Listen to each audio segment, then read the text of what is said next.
Electromagnetism physics third paper BSc part 1 में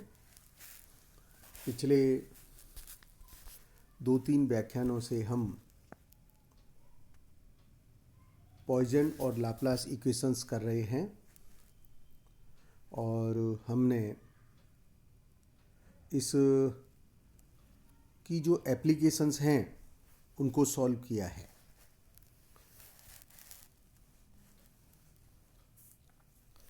हम पिछले अपने व्याख्यान में लाप्लास इक्वेशन के सॉल्यूशंस किए हैं और जो विधि काम में ली गई वह विधि सेपरेशन ऑफ वेरिएबल टेक्निक के आधार पर थी। अपने पाठ्यक्रम में लाप्लास इक्वेशन की एक एप्लीकेशन है और यह एप्लीकेशन है potential at A point inside a rectangular box, अर्थात किसी आयताकार बॉक्स के अंदर किसी बिंदु पर विभव। आप देखिएगा मैंने जो डायग्राम स्केच किया है उस डायग्राम में हम देख रहे हैं कि हमने एक्स बाई जेड अक्ष के अनुदिश एक आयताकार बॉक्स जो लिया है उसकी जो भुजाएं हैं वो ए, बी और सी से दिखाई है। इसका एक जो फेस है वो जेड बराबर सी पर है और इसके अतिरिक्त जितने भी फेसेस हैं, जितने भी फलक हैं, वो सभी x बराबर वाई बराबर जेड 0 है और x बराबर a और y बराबर b पर भी विभव का मान 0 मान लिया है। हम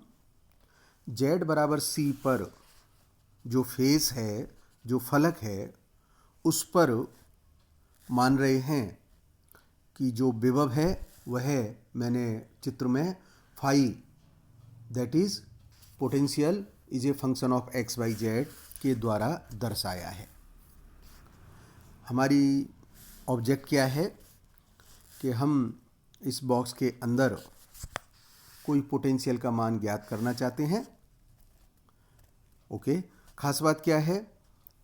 इसके लिए हमें थ्री डायमेंशनल लाप्लास इक्वेशन जो कार्टेशियन कोऑर्डिनेट में है हम उसका प्रयोग करेंगे और चूंकि इसमें कोई भी चार्ज का सोर्स नहीं है इसके आयतन में, इसका अर्थ हुआ कि लाप्लास जो इक्वेशन है वह सेटिस्फाइड होनी चाहिए। लाप्लास इक्वेशंस को हम लिखते हैं del square phi is equals to 0 और इसको इसके कार्टेशियन कोऑर्डिनेट में लिखते हैं del square phi upon del x square plus del square phi upon del y square plus del square phi upon del z square and it is 0। पिछले article में हमने इसके सॉल्यूशंस के प्रकार आपको बताए थे और हमने वहाँ पर लिखा था कि जो पोटेंशियल है वह फंक्शन होगा एक्स वाई जेड का और फिर हमने ये कल्पना की थी कि capital phi is function is express as a product of capital X by Z.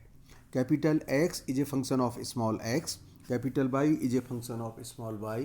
Capital Z is a function of z. इस प्रकार से हम इस फंक्शन को डिफाइन कर रहे हैं और जो सॉल्यूशंस हैं, जो समीकरण के हल हैं, चाहे वो x हो, y हो, z हो, उन सभी हलों को हम पिछले आर्टिकल से ले रहे हैं जो सॉल्यूशन ऑफ लाप्लास इक्वेशन था। हम सॉल्यूशन के रूप में ले रहे हैं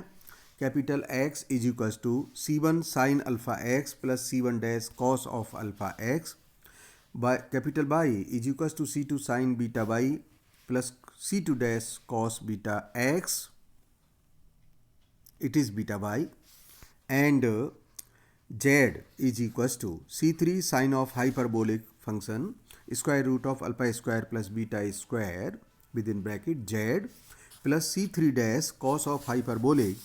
square root of alpha square plus beta square within bracket and it is of z।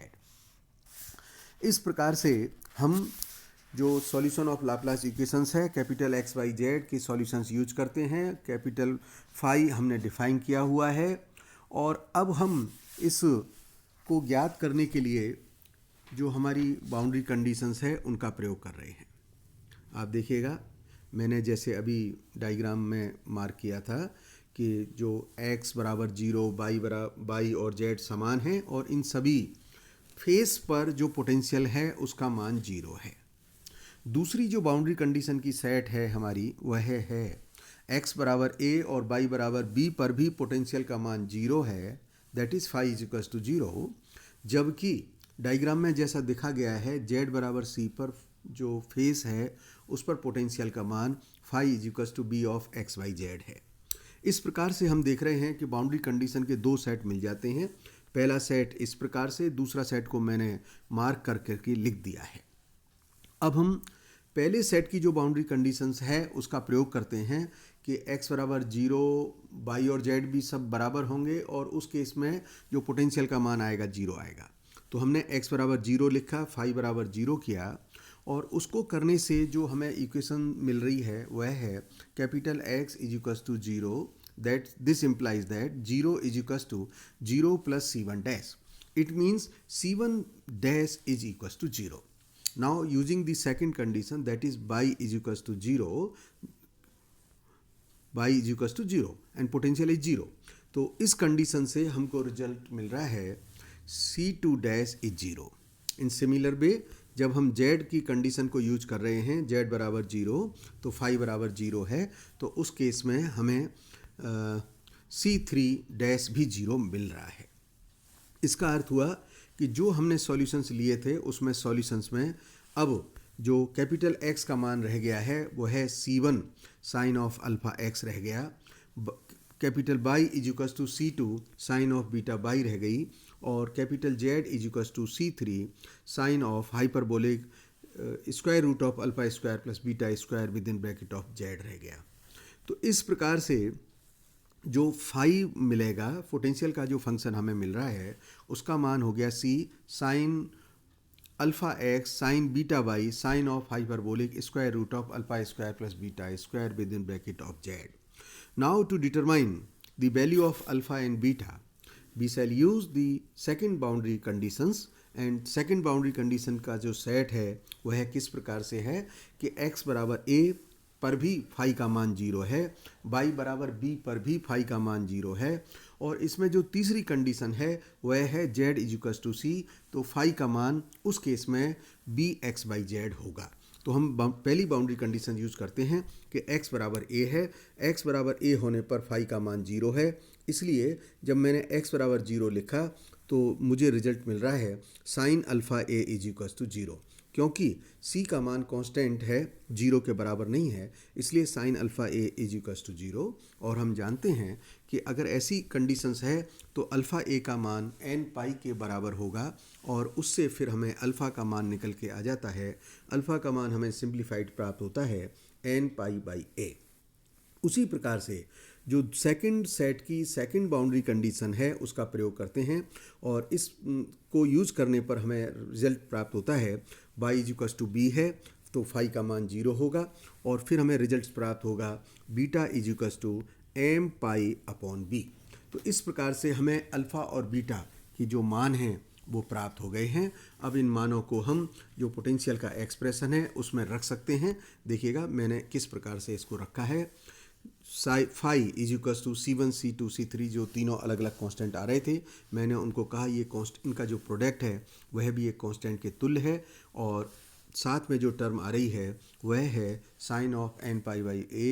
Sign of m pi by b of y sine of hyperbolic square root of h